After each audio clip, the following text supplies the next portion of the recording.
નમસ્કાર મિત્રો, ડોક્ટર નીતિન અંજાન બોલું છું ગાંધીનગરથી। મિત્રો, અનલોક 3 ચાલી રહ્યું છે। અનલોક 3 નો મતલબ કે સરકારે બધી જ છૂટછાટ આપી દીધી છે। હવે તમારે જાતે તમારી રક્ષા કરવાની છે। કોરોના એ એક શરદી ખાંસી તાવનો વાયરસ જ છે। આટલા બધા મહિનાના સ્ટડી પછી ખબર પડી ગઈ કે આ એક પ્રકારની શરદી ખાંસી તાવ જ છે। આ તો આ સિઝનમાં બધું થતું જ તું અને થાય જ છે, પરંતુ અત્યારે જે બધા મૃત્યુના આંકડા તમે જોઈ રહ્યા છો ને, એ મોટા ભાગે બધા જ ઉંમરલાયક વ્યક્તિઓ અને જે લોકો kidney, diabetes, TB, HIV, heart attack, cancer, આ બધી બીમારીઓથી જે પીડાય છે ને, એ લોકો જ મરી રહ્યા છે। કોઈ બીજા મરતા નથી। મૃત્યુદર એકદમ ઓછો છે। મરે છે બીજી બીમારીથી, નામમાં આવે છે કોરોનાનું, બાકી કોરોનાથી એટલા બધા મૃત્યુ થતા નથી। બીજું જે યંગ લોકો મરે છે એ મોટા ભાગે વ્યસનીઓ મરે છે, કે જે લોકો ગુટકા, મસાલા, તમાકુ, બીડી, સિગરેટના વ્યસની હોય, એ લોકોને આ ફેફસા નબળા પડી ગયા હોય એટલે એમને આ શરદી ખાંસીના વાયરસની અસર જલ્દી થાય છે। ફેફસા અંદરથી કંજક્ટેડ થઈ જાય છે અને શ્વાસ લેવામાં તકલીફ પડે છે અને વધી જાય પછી એ લોકોના ડેથ થાય છે। બાકી તો બીજું કાંઈ જ છે નહીં આમાં, ખાલી ફક્ત ને ફક્ત સાવચેતી રાખવાની છે।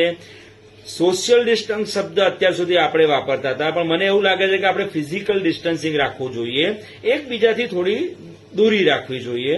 મોઢે માસ્ક પહેરો, હાથ ધોયેલા ચોખ્ખા રાખો, બસ બીજું કંઈ જ કરવાનું નથી। વર્લ્ડ હેલ્થ ઓર્ગેનાઇઝેશને કહ્યું કે ગરમ પાણી સિવાય આની કોઈ જ બીજી અકસીર દવા છે નહીં। ફક્ત ને ફક્ત પૂરેપૂરું આખો દિવસ ગરમ પાણી સૂંઠ ધાણા નાખેલું પીધા કરો। જરૂર પડે તો અંદર 5-6 પાંદડા તુલસીના, 5-6 પાંદડા અરડુસીના નાખો અને આખો દિવસ આ ગરમ નવશેકું પાણી પીવો। કશું જ નહીં થાય, ચિંતા ના કરો। બીજી એક વસ્તુ કે ઘણા બધા કહે છે, સાહેબ આની દવા ક્યારે શોધાશે? અરે ભલા માણસ, આની દવા હોય જ નહીં, દવા શોધાશે તો શું સમજો છો તમે?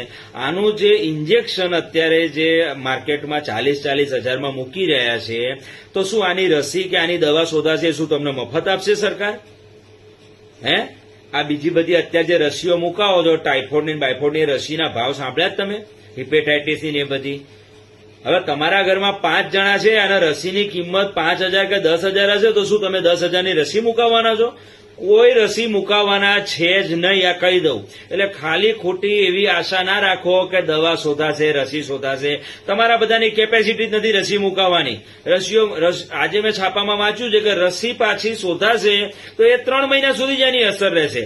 જેમ આપણે ધનુરની રસી મુકાઈએ છીએ તો ધનુરની રસીની અસર 6 મહિના સુધી રહેતી હોય છે, એમાં કોરોનાની રસી શોધાશે તો એની અસર 3 મહિના જ રહેશે, એવું આજના ગુજરાત સમાચારમાં મેં વાંચ્યું છે। તો તમે કઈ રસીની કઈ દવાની વાત કરી રહ્યા છો? મિત્રો, ગરમ પાણી જ પીવો। આ એક પ્રકારની શરદી ખાંસી જ છે, ગભરાવાની કોઈ જરૂર નથી। સરકારના નિયમોમાં પણ સુધારા આવી ગયા છે અને એની કોઈ પ્રોપર એટલી બધી દવા છે જ નહીં। તમે આયુર્વેદિક ઔષધિઓ, આયુર્વેદિક ઉકાળા, ગરમ ઔષધિઓના ઉકાળા આ બધું પીવો છો, આ જ બધું બરોબર છે ને આ જ કર્યા કરો। અને તમારા નજીકના જે જનરલ પ્રેક્ટિશનર કે ફેમિલી ફિઝિશિયન કે જે બી હોય એમની જોડે જઈને તરત શરદી ખાંસી તાવની દવા લઈ અને મટાડી દો। બધા શરદી ખાંસી તાવ કોરોના છે જ નહીં। સામાન્ય શરદી ખાંસીમાં તમે દવા લઈ લેશો તો પણ મટી જાય છે, એટલે ગભરાવાની કોઈ જ જરૂર નથી। અને અત્યારે આ સિઝનમાં તો તાવ, શરદી, ખાંસી રહેતા જ હોય છે, એટલે કોરોનાને મગજમાં બહુ લાવવો નહીં। ખાલી તમે ફિઝિકલ ડિસ્ટન્સિંગ જાળવો, મોઢે માસ્ક પહેરો, ક્યાંય ભીડભાડવાળી જગ્યાએ જશો નહીં, કોઈને હાથ મિલાવશો નહીં અને હાથ ધોઈને સાફ રાખો। અને બીજી મેઇન વસ્તુ કે આંખ, નાક અને મોઢા આગળ તમારા હાથ લઈ જવા નહીં। બસ આટલું કરો, બાકી કાંઈ કરવાની જરૂર નથી, કોઈ ટેન્શન લેવાની જરૂર નથી, કશું જ થવાનું નથી, કોઈ રસીની બી રાહ જોવાની જરૂર નથી। ખાલી ગરમ પાણી પી તમે તમારું જીવન સુધારી શકો છો। ખાસ વ્યસનોથી દૂર રહો તો તમે નિરોગી રહેશો, તમારી ઇમ્યુનિટી વધશે અને ખાસ ઉંમરલાયક માણસો જે લોકો ડાયાબિટીસથી કે બીજા બીમારીઓથી પીડાય છે એમનું ધ્યાન રાખો, બીજું કાંઈ જ થવાનું નથી। Thank you very much.